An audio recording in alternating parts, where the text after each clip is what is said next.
আল্লাহ তাআলা সূরার শুরুতেই সময়ের কসম খেয়েছেন, ওয়াল আসর, সময়ের কসম।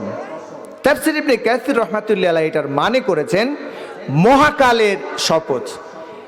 তাফসীর ফি জিলালিল কুরআনেও এটার অর্থ করা হয়েছে মহাকালের শপথ।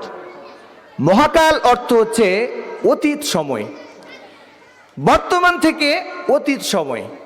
আসলে মূলত সময়টা তিন ভাগে বিভক্ত, একটা হচ্ছে বর্তমান সময়, একটা অতীত সময়, আর একটা ভবিষ্যৎ সময়, তাই না? বর্তমান সময় বলতে আসলে নির্দিষ্ট কোনো সময় নাই।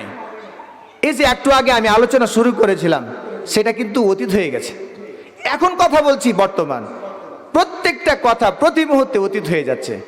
একটা সেকেন্ড পরে আর একটা সেকেন্ড আসছে, আগের সেকেন্ডটা অতীত। একটা মিনিটের পর আর একটা মিনিট শুরু হলে আগের মিনিটটা অতীত। বর্তমানের সময়টা একেবারে একটা রেখার মতো। প্রতি মুহূর্তে ভবিষ্যৎ বর্তমানে এসে দাঁড়াচ্ছে, আবার মুহূর্তের মধ্যে অতীত হয়ে যাচ্ছে। এখানে সূরার শুরুতে আল্লাহ তাআলা মহাকালের শপথ করেছেন, অতীতকালের শপথ। অতীতকালের শপথ খেয়ে আল্লাহ সুবহানাহু ওয়া তাআলা আমাদেরকে বলছেন, ইন্নাল ইনসানা লাফি খুস, নিশ্চয় মানুষ ক্ষতির মধ্যে নিমজ্জিত। অতীতকালের শপথ খেয়ে আল্লাহ সুবহানাহু ওয়া তাআলা কি বুঝাতে চেয়েছেন বিভিন্ন তাফসীরকারগণ বিভিন্ন মতামত ব্যক্ত করেছেন। তবে সবচেয়ে মাশহুর মতামত হলো অতীতকালে